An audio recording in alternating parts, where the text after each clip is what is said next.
masa berburu dan mengumpulkan makanan pada zaman manusia purba.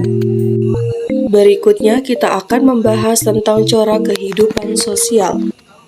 Sumber makanan manusia purba bergantung sepenuhnya pada alam dengan berburu dan mengumpulkan makanan.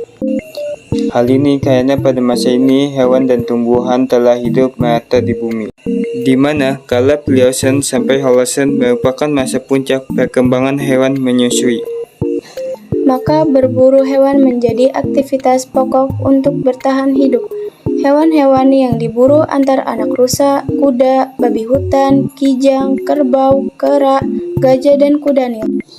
Karena berburu menjadi sarana utama untuk bertahan hidup, manusia purba Indonesia pada masa ini sejak Pithecanthropus sampai Homo sapiens bersifat lemah atau berpindah-pindah dari satu tempat ke tempat lain.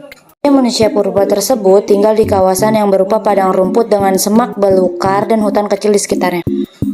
Berikutnya kita akan membahas tentang jenis manusia purba yang ada pada masa ini sekitar 10.000 tahun yang lalu. Ras manusia yang sudah persis menyerupai manusia seperti kita sudah ada di Indonesia dan sekitarnya ada 2 ras terdapat di Indonesia.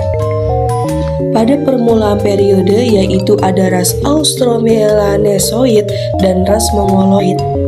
Salah satu potensi mengatakan Homo wajakensi dan Homo soloensis setelah punah atau dalam proses kepunahan, dan ketika kedua pendatang ini baru tiba faktor pertama. Kepunahan adalah keterbatasan kemampuan otak mereka membantu strategi-strategi baru menyesuaikan diri dengan alam, termasuk keterbatasan menggunakan otak untuk mengatasi sebagian penyakit.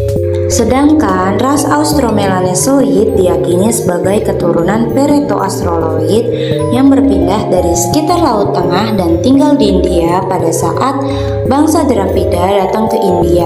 Sebagian terdesak ke pegunungan, sebagian lagi menyingkir ke timur seperti Tiongkok, Kamboja, Semenanjung Malaya, dan Indonesia.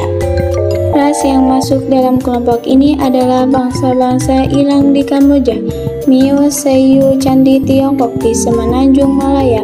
Corak kehidupan mereka tetap sama dengan masa sebelumnya, yaitu berburu dan mengumpulkan makanan dari alam. Bedanya selain alat-alat dari batu, ada pada masa ini mereka mampu membuat alat-alat dari tulang dan kulit kerang.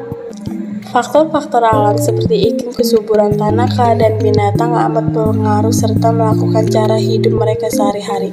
Mereka mengenal pembagian kerja, laki-laki pergi memburu, sedangkan perempuan mengumpulkan makanan berupa tumbuhan-tumbuhan dan hewan-hewan kecil yang tidak butuh terlalu besar. Memasak atau menarapi dan membimbing anak, tugas-tugas yang menghambat perempuan untuk mengikuti perburuan di daerah yang luas dan sedikit banyak mengurangi gerak perpindahan kelompok.